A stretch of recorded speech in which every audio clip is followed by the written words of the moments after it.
mengenai apa yang saya hadapi. Sosok nenek-nenek yang memiliki sebagian tubuhnya adalah manusia, bagian pinggang ke atas itu manusia, bagian pinggang ke bawah adalah berwujud ular. Dan dia merasa ketakutan apa yang sedang terjadi. Dia merasakan itu adalah sebuah tangan yang menekan pundaknya. Lalu saya tanya lagi, sekarang kondisimu gimana? Saya sudah enakan ini, sudah nggak terasa sakit. Dan tangan yang menekan pundak saya itu sudah nggak ada, sudah hilang. Lagi-lagi di sini saya mendapatkan penjelasan dari istri saya seperti itu. Ini sangat aneh. Akhirnya pada hari itu saya putuskan untuk tidak keluar. Saya tidak keliling untuk mencari orderan, melainkan saya tinggal di rumah, menemani istri saya. Karena saya takut kalau terjadi lagi hal-hal yang aneh seperti itu. Atau sesuatu hal yang lebih parah lagi. Tapi anehnya ketika saya menemani istri saya di rumah, nggak terjadi lagi. Hal-hal yang aneh itu nggak ada. Semua normal. Dan lagi keesok harinya, istri saya mengalami hal yang sama seperti itu. Lagi-lagi saya harus pulang. Di sini saya merasa jengkel. Kapan saya dapat orderan kalau terjadi hal seperti ini? Setiap hari saya harus menghadapi hal seperti ini. Saya merasa jengkel. Kejadian aneh-aneh kok terus terjadi. Tapi yang anehnya ketika saya di rumah, semua kejadian itu nggak ada, normal. Hal ini terus berulang, terus terjadi berulang kali, sampai saya lupa berapa kali kejadian ini dalam istri saya.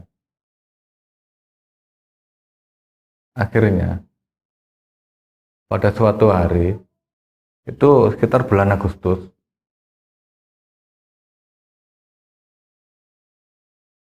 ketika saya tidur, saya dibangunkan oleh istri saya. Ketika saya bangun, dia pun menceritakan kalau dia sedang lapar. Ketika itu saya lihat jam menunjukkan pukul 1 malam. Saya pun beranjak keluar dari kamar, menemani istri saya membuat mie instan. Istri saya di dapur, saya pun di ruang tamu, sambil rebahan di karpet, saya nonton TV. Tak terasa saya tertidur. Dalam tidur itu, saya bermimpi sedang ngobrol dengan istri saya. Saya lupa apa yang saya obrolkan dalam mimpi itu.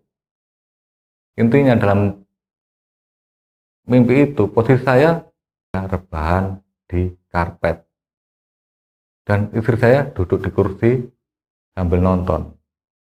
Yang kebetulan posisi TV berada di pojok ruangan, lalu ada kursi panjang,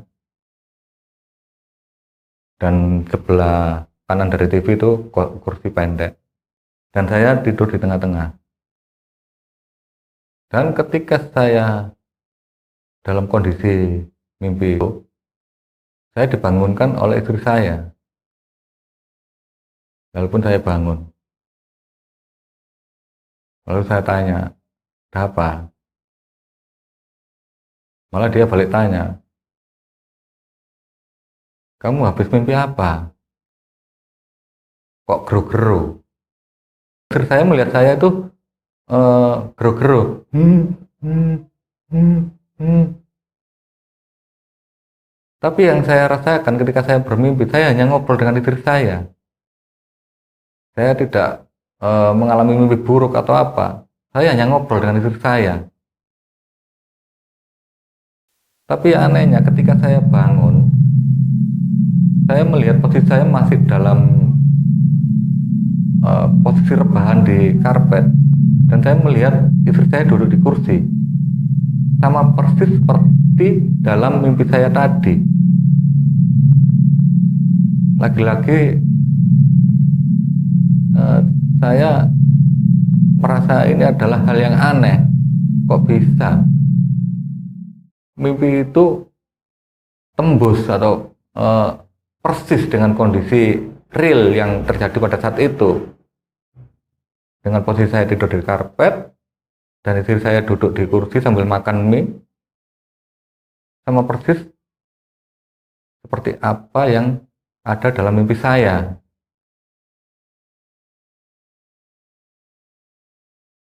Akhirnya setelah kejadian mimpi itu, saya mempunyai niat untuk mengetahui apa yang sedang terjadi dalam rumah tangga kami selama ini, dimana di awal cerita ini tadi saya menyampaikan atau menceritakan anak dan istri saya itu mengalami sakit secara bergantian, ditambah lagi dengan kejadian istri saya diganggu adanya sosok tangan yang menekan bagian tubuh istri saya.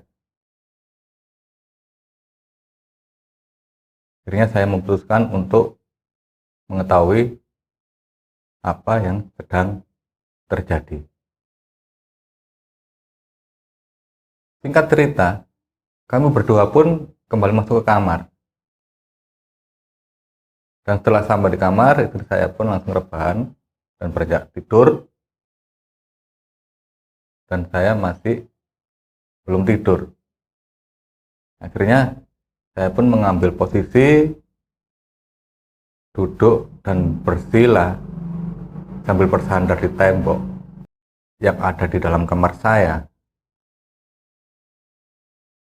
Saya pun mulai berdoa. Dan saya meminta izin atau meminta suatu gambaran apa yang sedang terjadi dalam rumah tangga saya. Saya memohon kepada Tuhan, tolong beri saya petunjuk atau gambaran siapa yang sedang mengganggu anak dan istri saya. Singkat cerita, saya pun berdoa. Dan belum lama saya berdoa, saya mendapat gambaran sebuah ruang kosong, atau yang bisa dikatakan itu adalah sebuah kamar. Di dalam ruangan itu atau di dalam kamar itu tidak ada apa-apa.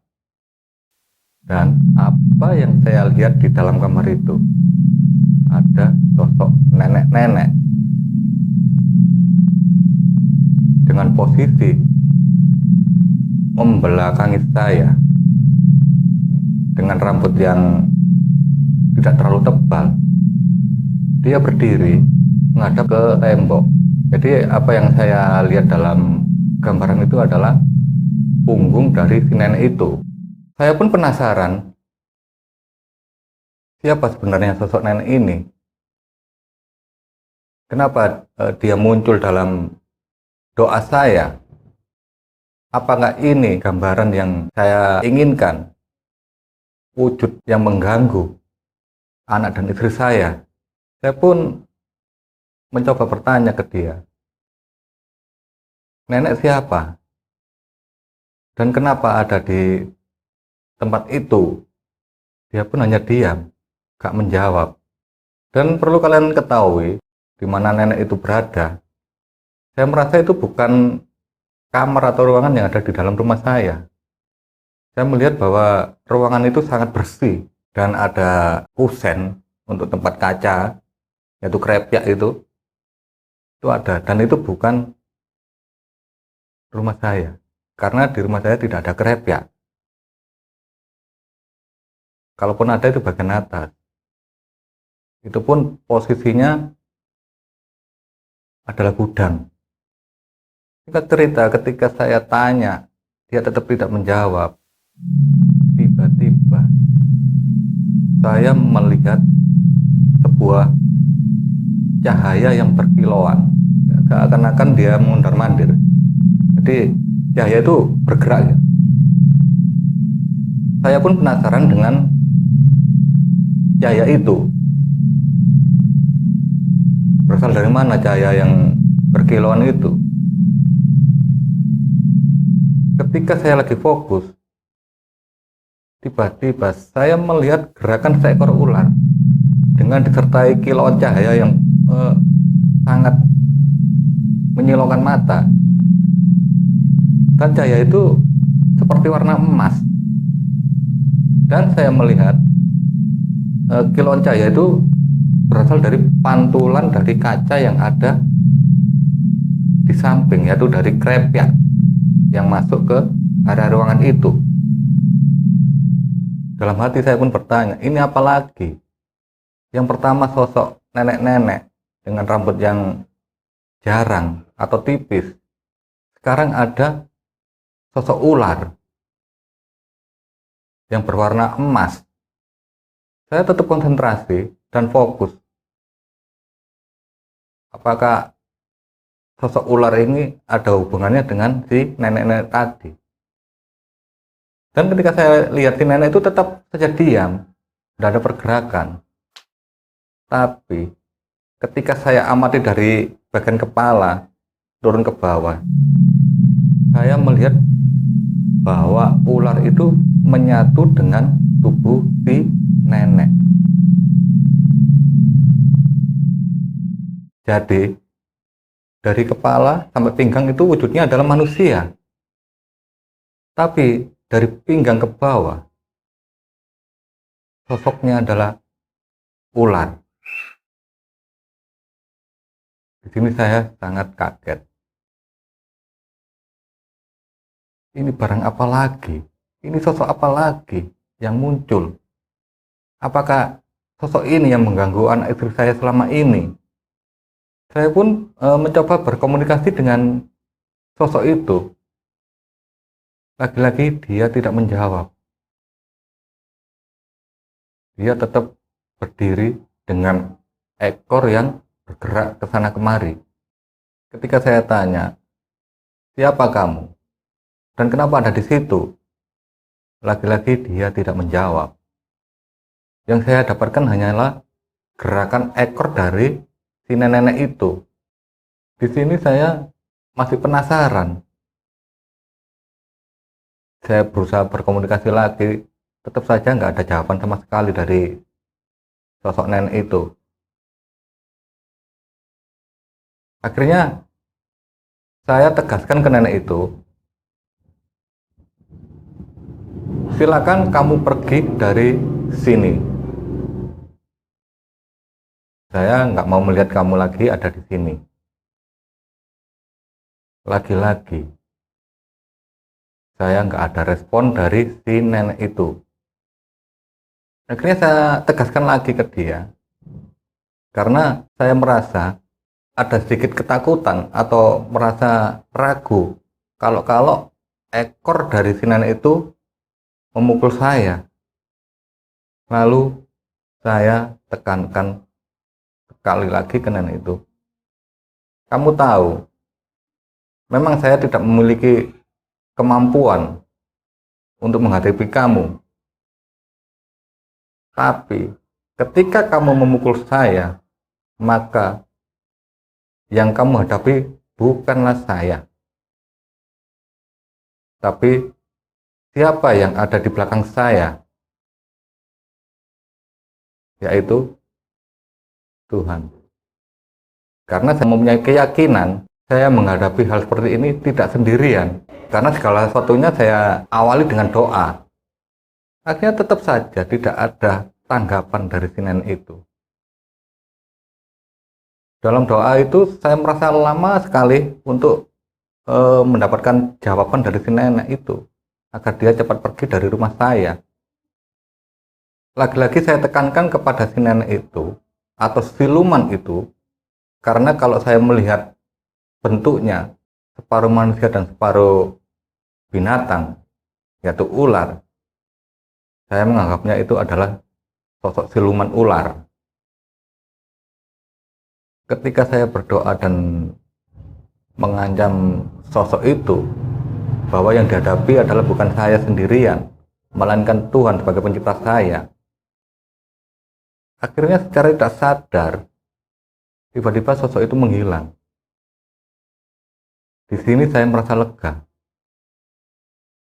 Akhirnya setelah semua berjalan seperti itu, saya pun menyudahi doa saya.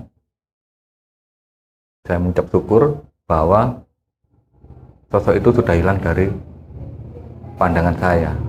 Setelah saya menghadapi sosok siluman ular itu, kejadian-kejadian aneh yang selama ini dialami oleh istri dan anak saya itu sudah gak ada lagi dan tidak pernah terjadi lagi.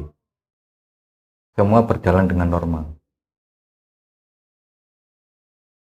Yang sebelumnya anak istri saya sakit secara bergantian dan godaan pada istri saya dengan adanya sosok yang menekan tubuhnya itu sudah tidak ada lagi. Memang kalau kita bicara seperti ini memang terkesan mustahil, tapi itulah kenyataannya. Apa yang saya alami, segala sesuatunya tidak berjalan sewajarnya. Oke teman-teman, itulah cerita dari saya. Semoga cerita ini bisa menghibur teman-teman semua. Dan tetap tunggu video-video selanjutnya. Sebelum saya akhiri, jangan lupa subscribe, like, dan komen sebanyak-banyaknya. Dan juga tekan tombol lonceng pemanggil Ruang Misteri. Dadah.